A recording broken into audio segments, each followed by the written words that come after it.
জাহান্নামে গেলে কিছুদিন পরে আল্লাহ মানুষকে আবার বের করে দেবে।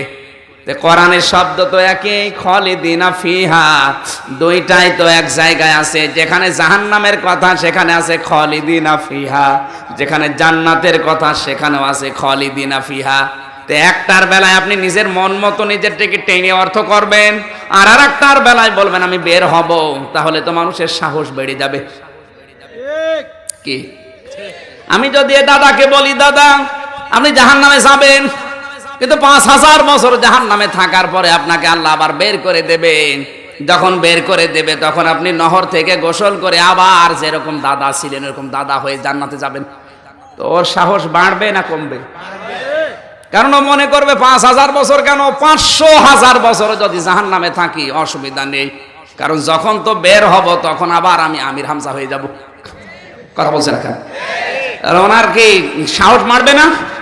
কিন্তু আমি যদি বলতে পারতাম আপনি কবিরা গুনাহ যদি করেন আর যদি তাওবা না করে মারা যান, হাসতে খেলতে ইচ্ছাকৃত ভাবে আনন্দ নিয়ে যদি ওই কবিরা গুনাহ করতে করতেই মারা যান, আপনি যদি তাওবা না করেন মরণের আগে, আপনাকে কিন্তু আল্লাহ মাফ করবে না, জাহান্নামে দিলে কিন্তু আর বের করবে না। এখানে যারা আলেম আছে তাদেরকে বলছি, জাহান্নামে দেওয়ার পরে আল্লাহ আপনাদেরকে আবার বের করে নিয়ে আসবে। একটা আয়াত যদি আপনি দেখাতে পারেন, আমি জীবনে কথা বলবো না। বলবেন না হাদিস আছে, কোরআনের বিরুদ্ধে কোন কথা নবীজি বলতে পারে, আপনার বিশ্বাস হয়? তাহলে এরকম হাদিস যদি থাকে বুঝতে হবে ওই 500 হাদিসের ভেতরে এগুলো বানোয়াট, বানানো, জালিয়াত। এবার আমি আপনাকে একটা একটা করে 27টা দলিল বলছি কোরআন থেকে। যারা লেখাপড়া করার অভ্যাস আছে আপনি লিখে নেন, মোবাইলে তোলেন, যে জাহান্নামে যাবার পরে আল্লাহ আপনাকে আর বের করে দেবে না যদি আপনি গুনাহ করতে করতে তাওবা না করে হাসতে খেলতেই মারা যান। কিছুদিন আগে একজন মারা গেছে মদ খেতে খেতে, আমি নাম নিলাম না। মদ খাওয়া কি গুনাহ? কবিরা গুনাহ। কি গুনাহ? আরো জোরে বলেন। কেউ যদি ইচ্ছাকৃত ভাবে আনন্দের সহিত এটা খায়, নিষেধ করলেও শোনে না, খেতে খেতেই মারা যাচ্ছে, ও তওবা করার সময় ছিল দুনিয়ায়, এরকম 70-80 বছর সময় পেয়েছে, তওবা করেনি, ওই অবস্থায় গুনাহ করতে করতে মারা গেলে আল্লাহ ওনাকে কোথায় দেবে? আর জাহান্নামে দেওয়ার পরে কয়দিন পরে আবার বের করে দেবে। এই যে কয়দিন পরে আবার বের করে দেবে, এই ধারণা খ্রিস্টানদের। কাদের? সূরা বাকারা 1 নাম্বার পারা 11 নাম্বার পৃষ্ঠা 7 নাম্বার লাইনের 80 নাম্বার আয়াতে আছে, অকালু লা তামাসসানান নারু ইল্লা আইয়ামাম মা'দুদা। আল্লাহ তাআলা বলেন, হে নবী, খ্রিস্টানরা কিন্তু এই কথা বলে যে জাহান্নামে আল্লাহ আমাদের দেবে না, যদিও দেয় বেশি দিন রাখবে না, কয়দিন পরে আবার বের করে নিয়ে আসবে। ওয়ালা তাখাযতুম ইনদাল্লাহি আহাদান ফালা ইউখলিফাল্লাহু আহাদাহু আম তাকুলুনা আলাল্লাহি মা লা তা'লামুন। নবী আপনি বলেন তো ওদেরকে যে তোমরা কি আল্লাহর কাছ থেকে এরকম কোন অঙ্গীকার পেয়েছো যে আল্লাহ তোমাদের সাথে ওয়াদার ভঙ্গ করবে না, নাকি আল্লাহ সম্পর্কে তোমরা বানিয়ে বানিয়ে মিথ্যা কথা বলো? কি বুঝলেন এই আয়াত থেকে? যে জাহান্নামে আল্লাহ আমাদের দেবে না, যদিও দেয় কিছুদিন পরে বের করে নিয়ে আসবে। ধারণা কি মুসলমানদের না খ্রিস্টানদের? এই ধারণা এখন মুসলমানদের ভেতরে ঢুকেছে, এই জন্যই তো গুনাহ করার সাহস পায়। তাছাড়া যদি বুঝতো যে কখন মরণ চলে আসে জানা যায়নি, কখন মরণ চলে আসে আমার গ্যারান্টি নেই, তাওবা যদি করা লাগে 20 সালে 21 সালে না, কখন? এখন। কখন? আপনার জীবনে যদি তাওবা আপনি কবুল করাতে চান, আমার আল্লাহ কিন্তু শর্ত দিয়েছেন। বিশেষ করে এই বাংলাদেশ, ভারত আর পাকিস্তানে একটা আয়াত বেশি পড়া হয়, কিন্তু ওর ব্যাখ্যা করার জন্য পরবর্তী যে আয়াত আছে ওইটা এদেশে চলে না। সূরা জুমারের 53 নাম্বার আয়াতটা বলিয়া এখন উদ্বুদ্ধ করেছেন 53 নাম্বার আয়াতে, আর 54 নাম্বার আয়াতে আল্লাহ শর্ত দিয়েছেন, দুইটা সময় দিয়েছেন না। এরা কথা বোঝে কিনা আন্দাজে বলছি, কথা বোঝেন তো? তাওবার শর্ত কয়টা? সময়। শর্ত কয়টা? সময়। শর্ত কয়টা? সময়। মুখস্থ করে বাড়ি যাওয়া লাগবে, ক্লাস করা শুধু না। এক নম্বরে আপনি আল্লাহর দিকে ফিরে আসবেন। আর আমি বলেছি আল্লাহর দিকে কেউ যদি ফিরে আসে তার অনেক কিছু ছাড় দেওয়া লাগতে পারে। এতদিন ঘুষ খেত আর ঘুষ খাওয়া যাবে না, এতদিন সুদ খেত আর সুদ খাওয়া যাবে না। এই কথা বলছে না কেন? এলাকায় মনে হয় সুদ নেই। কত মানুষ দেখে আসরের নামাজ পড়ে সুদের টাকা তুলতে বের হয়। কুষ্টিয়ার বড় বাজারে দেখছি একজন নামাজ পড়ে আসলো, এসে দোকানের সামনে দাঁড়িয়ে আছে। কি চাচা আপনি নামাজ পড়ে আসলে? বলছে বাকি নেব।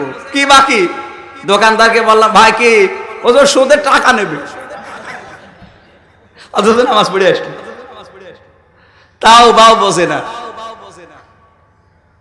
কেউ যদি আল্লাহর দিকে ফিরে আসে তার কাছে কি এতদিন সুদ ছিল এখন আর থাকবে? সুতরাং এলাকায় যারা খান এখনই ছেড়ে দেওয়া লাগবে, এই শর্ত মেনে নেওয়া লাগবে। 2 নাম্বার কি? ওয়াসলিমু লাহু মিন ক্বাবলি, আল্লাহ বলেন আত্মসমর্পণ করা লাগবে আমার বিধানের সামনে। এতদিন হয়তো অনেক বিধান আপনি জানতেন না, এখন জানেন। এই জানার পরে আপনার সিদ্ধান্ত আর নেই, আল্লাহর সিদ্ধান্ত এখন আপনার সিদ্ধান্ত। এরকম ভাবে মাথা নত করে যারা দিতে পারবে, কখন দেবে? এই 2টা শর্ত মানবে। মিন ক্বাবলি আয়াতিয়াকুমুল আযাবু সুম্মা লা তুনসারুন, ওই আযাব আসার পূর্বে যখন আর তোকে সাহায্য করা হবে না। আমরা জানি মানুষকে সাহায্য করা হয় না মরণের সময়, আর মরণ আসবে তো 71 সালে। কখন বলেন? সুতরাং শর্ত এক্ষুনি মানা লাগবে আপনাকে, যদি আপনি জীবনের সব গুনাহ মাফ করে নিতে চান। কথা বোঝা গেছে? যারা বলে জাহান্নামে গেলে আল্লাহ বেশি দিন রাখবে না, কয়েকদিন পরে বের করে দেবে, ধারণা কাদের? দ্বিতীয় আয়াত বলছে এবার সূরা আলে ইমরান 3 নাম্বার পারা 12 নাম্বার পৃষ্ঠা 3 নাম্বার লাইনে 24-25 নাম্বার আয়াত। আল্লাহ তাআলা বলেন যালিকা বিআন্নাহুম ক্বালু লান তামাসসানান নারু ইল্লা আইয়ামাম মা'দুদাত ওয়া গাররাহুম ফি দীনিহিম মা কানু ইফতারুন। আল্লাহ তাআলা বলেন এইভাবে, কোন ভাবে? এটা এইভাবে, যালিকা বিআন্নাহুম ক্বালু, তারা বলে লান তামাসসানান নার, আল্লাহ জাহান্নামে দেবে না, যদিও দেয় ইল্লা আইয়ামাম মা'দুদা, কয়েকদিন পরে আমাদের বের করে নিয়ে আসবে। আল্লাহ বলে না গররাহুম, তাদেরকে ধোঁকায় ফেলে রেখেছে, ফি দীনিহিম, তাদের এই ধর্মীয় বিশ্বাস, মা কানু ইফতারুন, যেটা তারা মনে দিয়ে বানিয়েছে, যে মিথ্যা তারা বানিয়েছে, এটা তাদেরকে ধোঁকায় ফেলে রেখেছে। তাহলে এই আয়াত দিয়েও বোঝা যাচ্ছে যে জাহান্নাম থেকে আল্লাহ বের করে দেবে। বলেন? দ্বিতীয় নাম্বার আয়াত হচ্ছে সূরা সেজদা 21 নাম্বার পারা 15 নাম্বার পৃষ্ঠা 14 নাম্বার লাইনের 20 নাম্বার আয়াত। বাড়ি যে একটু মিলিয়ে দেখবেন।